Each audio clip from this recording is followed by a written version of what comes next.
Hello everyone, welcome to Explorer Hop. In this lesson, we are given a mark distribution for a math class. We're also given Tina's results. What mark on the final exam does she have to get in order to finish the class with an 85? So here we are given the weights of each of the items in the class, and here are Tina's marks. We can recall that the weighted average is the sum of all of the items multiplied by their weights over the total weight.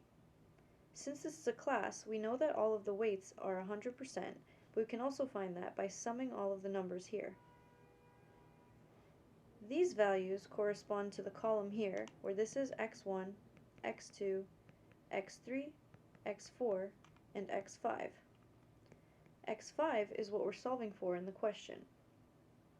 We know that x bar is equal to 85, and we can use the values from this column and this column multiplied together to sub into this equation.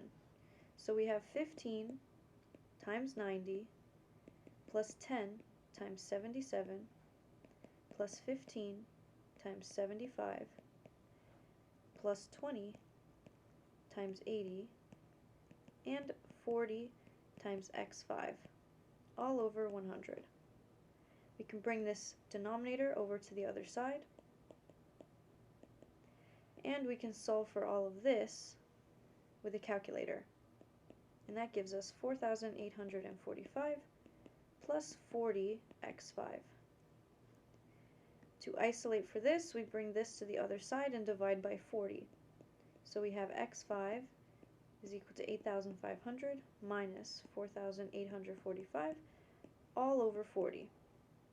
Using a calculator, we can find that this is 91.4.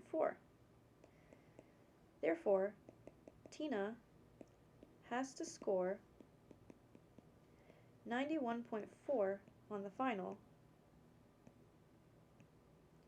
to finish with an 85. Thank you for joining us. We'll see you in the next lesson.